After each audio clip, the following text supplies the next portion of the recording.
네, 안녕하십니까. 이상민 작가입니다. 오늘도 책 쓰기에 대한 이야기를 좀 나눠보도록 하겠습니다. 그동안 좀 바빠가지고 업로드를 좀 못했는데 오늘 또 이야기를 좀 나눠보도록 할게요.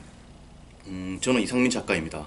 12년차 전업작가로 20여 권의 책을 집필을 했고 현재 이상민 책쓰기 연구소를 이끌고 있습니다. 출판한 책 중에서 종합 베스트셀러 5위에 한 2권의 책이 이렇게 진입을 하였고, 그리고 카이스트 이달의 책이라든지, 그 다음에 교보문고 비즈프레스 독자 선정 탑 10이라든지, SK그룹 추천 도서라든지, 세종도서라든지, 한국출판산업진흥원 우수 컨텐츠 등의 저의 책들이 선정이 되었죠. 그 외에도 국립중앙도서관 사회과학 분야 대출순위 탑 10 등에도 이렇게 오르기도 했습니다. 그 힘을 바탕으로 현재 책쓰기 강의를 하고 있어요. 오늘 드릴 말씀은 뭐냐면 출판사의 원고 투고하는 법입니다. 원고 투고하는 법. 출판사의 원고 투고하는 법.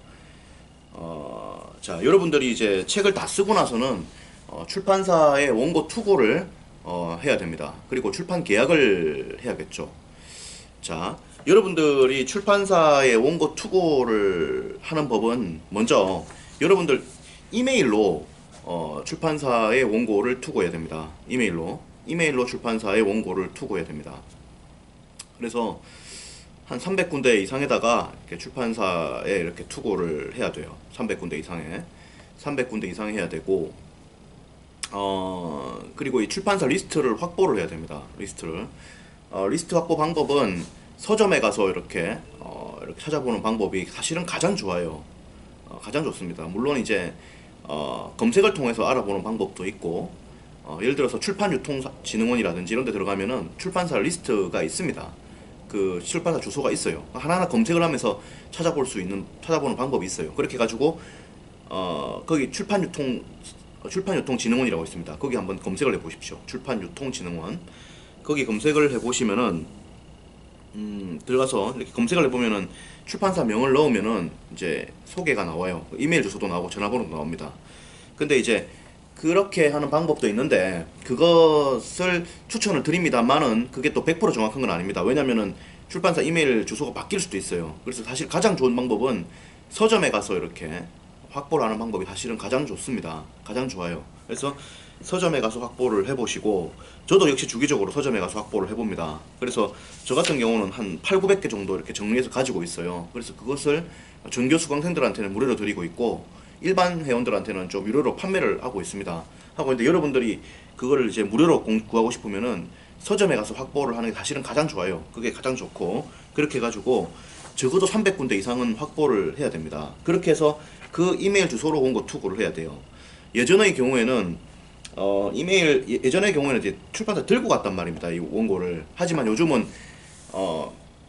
이메일로 원고를 투고합니다. 그래서 이메일로 여러분들이 원고를 투고하시면 되고, 그리고 대형 출판사의 경우에는 이메일로 원고 투고가 안 될 경우가 있습니다. 또한 이메일로 원고 투고를 했을 때 확인 안 할 경우도 있을 수 있어요. 하기 때문에 대형 출판사의 경우에는 따로 이렇게 분류를 하시고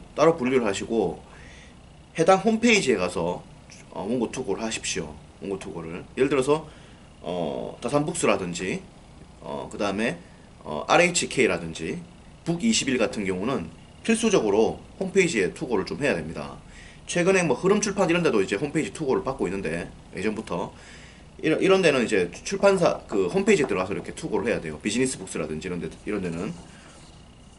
물론 이제 비즈니스북스는 제가 또 편집장님 이메일 주소를 알고 있고 하기 때문에 그쪽으로 투고하게 합니다만은, 여러분들이 투고할 때는 홈페이지에 투고를 해야 돼요. 그래서 대형 출판사는 따로 리스트를 빼가지고 투고를 하시기를 권한다는 말씀을 드리고 싶어요. 한 10개에서 한 20개 정도. 대형 출판사는 그러면 어떻게 찾을 수 있느냐? 대형 출판사는 그 지금 네이버 들어가서 혹은 구글 들어가서 대형 출판사라고 이렇게 검색을 해보십시오. 그러면은 이렇게 표가 뜰 거예요. 매출표가. 그 표대로 해가지고 순위가 이렇게 뜹니다. 그 순서대로 해서 투고를 하시면 돼요. 그렇게 해가지고 여러분들이 출판사의 원고 투고는 이메일로 한다. 이 점을 확실히 말씀해 드리고 싶습니다. 그리고 여러분들이 원고 투고를 할 때는 세 가지 파일을 투고해야 돼요. 세 가지 파일을. 첫 번째는 출판 기획서를 투고해야 됩니다. 두 번째는 전체 원고를 투고해야 돼요. 세 번째는 목차를 투고해야 됩니다. 그 예를 들어서 머릿말하고 그 다음에 맺은말 소위 프롤로그와 에필로그까지 투구하시는 분도 있는데 그렇게 할 필요는 없습니다. 왜냐하면 그렇게 하면 그게 헛수고가 돼요. 헛수고가. 왜 헛수고가 되느냐? 저도 예전에는 머릿말도 투구하고 뭐 다 했습니다. 그 다 시행착오죠. 다 시행착오입니다. 왜 시행착오냐? 머릿말이라고 하는 것은 뭐냐면은 머릿말을 쓰는 방법을 제가 알려드릴게요. 책을 쓸 때 이 머릿말을 쓰는 방법은 책의 전체를 정리 요약해야 됩니다. 첫 번째로. 두 번째로 가장 중요한 포인트를 짚어줘야 돼요. 그래가지고 독자들이 머릿말을 봤을 때 왜 이 책을 사야 되는지, 그리고 이 책을 사면 무엇이 좋은지가 명확하게 잡혀야 됩니다. 명확하게 잡혀줘야 돼요. 그렇기 때문에 전체 책의 내용 파악이 필수적입니다. 책의 어떤 전체 내용을 파악하는 게 필수적이에요. 그런 것들을 책의 전체 내용을 파악을 하고 그것을 압축적으로 이야기를 해줘야 됩니다. 따라서 원고 편집을 하게 되면 책의 어떤 내용들이 좀 바뀔 수 있습니다. 조금 바뀔 수 있어요. 그리고 강약의 포인트가 조금 바뀔 수 있습니다. 미묘한 차이, 그 미세한 차이가 벌어질 수 있어요. 그 1등하고 2등의 차이는 큰 차이가 아니거든요, 사실. 수영 선수들 금메달하고 은메달 차이가 몇 초 차이죠? 0.1초에서 0.2초 차이거든요. 큰 차이가 아니거든요. 눈 깜빡이고 뜨는 것보다 더 적은 차이단 말이죠. 작은 차이단 말이죠. 이런 거기 때문에 여러분들이 나중에 머릿말 쓰는 거는 뭐다? 나중에 써야 돼요. 편집이 다 끝나고 나서. 그래서 그때 전체를 다 파악하면서 확 써야 됩니다. 그렇기 때문에 처음부터 여러분들에게 머릿말을 쓰는 것은 저는 권장해드리고 싶지 않습니다. 왜냐면 어차피 써난 머릿말은 뭐 해야 된다? 폐기 처분해야 되기 때문에. 거의 100%예요. 거의 100% 폐기 처분해야 됩니다. 아니면 원고 편집이 덜 된 겁니다. 그게 문제가 있는 거예요, 사실은. 머릿말 폐기 처분 안 한다는 건 문제가 있는 거다, 이 말이에요. 그렇기 때문에 투구할 때 전체 원고랑 목차랑 머릿말을 투구해라. 그리고 뭐다? 전체 원고랑 그 다음에 목차랑 그 다음에 출판 기획서를 투구해라. 그리고 머릿말이랑 맺은 말은 나중에 써라. 이렇게 말씀드리고 싶어요. 그리고 출판사 이렇게 원고 투고를 하고 나면은 여러분들이 좀 기다려야 됩니다. 한 일주일에서 한 달 정도 기다려야 돼요. 일반적으로 이제 하루 원고 투고하자부터 바로 연락이 오기도 합니다. 한 2시간, 뭐 1시간, 2시간 만에 연락이 오기도 해요. 그래서 한두 시간 만에 연락이 오기도 하고 하루 만에 연락이 오기도 하는데 적어도 일주일은 기다려야 됩니다. 출판사도 이거 책을 낸다는 것은 입장 바꿔 생각을 해봐야 돼요. 항상 책을 낸다는 것은 뭡니까? 일종의 투자를 한다는 것이죠. 투자를 한다는 것이기 때문에 이 투자를 잘하기 위해서는 뭘 해야 되나? 신중하게 검토를 해야 되겠죠. 그렇기 때문에 뭐가 필요하겠어요? 시간이 필요한 겁니다. 시간이 필요한 거예요. 그래서 적어도 일주일 정도의 시간이 필요합니다. 그리고 대형 출판사의 경우에는 한 4주에서 5주 정도의 시간이 필요해요. 한 6주까지 필요할 수도 있습니다. 그래서 사실은 한 달에서 한 달 반 정도 기다려야 돼요. 그래야 연락이 옵니다. 왜냐면 이 절차들이 복잡하단 말입니다. 큰 출판사는 사람들이 많기 때문에 절차들이 복잡해요. 그리고 정말 좋은 원고의 경우에도 대표이사까지 올라가지 않는 경우가 발생할 수 있습니다. 정말 좋은 원고의 경우에도 소위 200만 부, 300만 부씩 팔리는 원고 같은 경우에도 대표까지 올라가지 않는 경우들이 있어요. 왜냐면은 편집자와 편집장이 신이 아니거든. 그잖아요. 아무리 출판 베테랑이라 하더라도 원숭이도 뭡니까? 나무에서 떨어지는 법이 있죠. 하기 때문에 한 300만 부씩 팔리는 책들도 대형 출판사의 편집장과 이런 분들이 다 놓치기도 합니다. 그거 다 잡았다 그러면은 다 뭐 엄청난 사람이 되었겠죠. 그거 다 놓치고 합니다. 하기 때문에 좀 기다려 봐야 돼요. 어쨌든 기다려 봐야 됩니다. 놓치기도 하고 뭐 절차도 복잡하고 하기 때문에 그래요. 그래서 여러분들이 그렇다. 그리고 여러분들이 이제 출판 계약을 해야 한단 말입니다. 출판 계약을. 그때는 또 어떻게 되는가? 그건 좀 이따가 또 이야기해 드리도록 할게요. 어쨌든 그래요. 이야기할 게 사실 많긴 많아요. 그래서 여러분들 일단 원고 투고를 하고, 그죠? 출판사에 이제 원고 투고를 한다.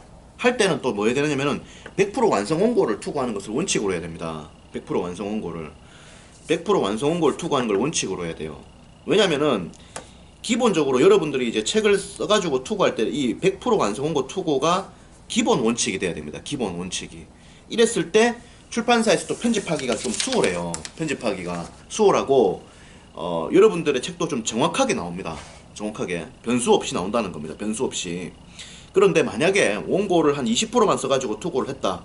이래도 계약이 될 수는 있습니다. 계약이 될 수는 있어요. 이렇게 제가 계약시킨 수강생들이 많아요. 사실은 많기 때문에 잘합니다. 저 역시도 마찬가지였고. 하지만 이럴 경우에는 출판이 추후에 안 될 가능성이 생길 수 있습니다. 특히 여러분들이 혼자 책 쓰기를 할 때는 출판 계약을 해놓고 책이 나올 가능성이 10% 미만이라고 보시면 됩니다. 책이 안 나올 가능성이 커요. 왜 그런가요? 이렇게 질문하겠죠. 이유가 있습니다. 여러분과 출판사의 어떤 커뮤니케이션이 잘 안 되거나, 그리고 여러분들의 원고를 썼을 때 출판사와 이렇게 맞지 않거나 하는 등등의 변수들이 생길 수 있어요. 근데 우리 수강생들은 책 한 20% 써가지고 책을 다 냈단 말입니다. 거의 대부분 다 냈단 말이죠. 원래는 한 10%밖에 못 낸답니다만은 우리 수강생들은 거의 다 냈단 말이죠. 이건 왜 그러냐면은 옆에서 제가 계속 컨트롤을 했기 때문입니다. 컨트롤을 했기 때문에 계속 원고를 봐주고 컨트롤을 했기 때문에 책이 나온 거지, 일반적으로는 책이 안 나옵니다. 그래서 왜냐면 변수들이 많이 발생한단 말이에요. 그래서 여러분들에게는 원고를 조금 쓰고 계약하는 거는 저는 권해드리고 싶진 않아요. 출판 계약이 되었다 하더라도 책이 안 나올 가능성이 크기 때문에, 그리고 나온다 하더라도 시간이 되게 많이 소요될 수 있습니다. 하기 때문에 일반적으로는 원고를 다 쓰고 투고하는 걸 원칙으로 삼아야 돼요. 그리고 여러분들이 출판 기획서를 쓰는데, 출판 기획서라고 하는 것은 뭐냐면은 출판사에 보내는 러브레터라고 보시면 됩니다. 출판사에 원고 투고를 한다는 것은 내 원고가 좋으니 책을 상업 출판해달라는 것입니다. 일종의 뭡니까? 투자 제안서라고 볼 수 있는 거죠. 그런 거기 때문에 여러분들이 그걸 명심을 하고 항상 출판 기획서를 쓰실 때는 책이 팔릴 수 있는 포인트를 잡아줘야 돼요. 책이 팔릴 수 있는 포인트를. 왜 팔리겠다? 근거가 뭐다? 이걸 정확하게 달아줘야 됩니다. 근거를. 모든 사업과 모든 출판의 핵심은 뭐냐면은 결국 사람이단 말이죠. 사람이 움직인다는 거거든. 그 왜 움직이냐에 대한 근거를 명확히 제시해야 돼요. 명확히 합리적으로 객관적으로 제시를 해야 됩니다. 그래야 책이 출판이 되고 판매가 되겠죠. 그 점을 좀 명심해가지고 출판 기획서를 써줘야 된다. 자, 이런 말씀을 좀 드리고 싶어요. 그리고 여러분들이 또 출판 계약을 할 때는 고려해야 될 게 몇 가지 있습니다. 고려해야 될 게 몇 가지 있어요. 뭘 고려해야 되느냐? 출판 계약을 할 때는 고려사항이 있습니다. 이거는 다음 유튜브에서 이야기하도록 하죠. 왜냐면 이게 지금 시간이 너무 길어지니까 여기까지 이야기하도록 하고 또 이야기를 좀 나눠보도록 하겠습니다. 여러분들이 어쨌든 이 출판사의 원고 투고를 잘 하셔야 되고, 그 다음에 이제 이메일로 이렇게 확보를 해서 투고를 잘 해야 됩니다. 하고 나면 이제 여러분들에게 연락이 올 거예요. 한 일주일에서 한 달 사이, 혹은 길으면 한 달 반 사이에. 그럼 그걸 가지고 또 여러분들이 이야기를 나누시면 됩니다. 그래서 그렇다, 이런 이야기를 제가 또 드리겠습니다. 그리고 출판유통진흥원이라든지 그 다음에 서점에 가서 출판사 이메일 리스트를 확보해라, 이런 말씀을 드리고 싶고, 그리고 출판 계약 시 유의사항에 대해서는 제가 또 이따가 설명을 좀 드리도록 하겠습니다. 네, 책쓰기 하실 분들 전부 파이팅하고 응원 많이 하겠습니다. 그리고 이상민 책쓰기 연구소는 잠실에 있습니다. 잠실에 있고 매주 책쓰기 특강을 일요일 오후 2시에 진행을 하고 있으니 언제든지 오시면 저와 직접 또 많은 이야기를 나눌 수 있습니다. 들을 수 있고, 그리고 여기 있는 제가 쓴 책이잖아요. 책쓰기의 정석을 한번 읽어보십시오. 그리고 이번에 댄스토리에서 책쓰기에 대한 책이 곧 출판이 됩니다. 읽어보시면 또 많은 도움이 되실 거예요. 저의 노하우를 집약적으로 제시를 상당히 많이 했습니다. 또 많은 이야기를 나누도록 하겠습니다. 많은 또 관심이 있으신 분들은 네이버 카페 이상민 책쓰기 연구소에 오시면 됩니다. 고맙습니다.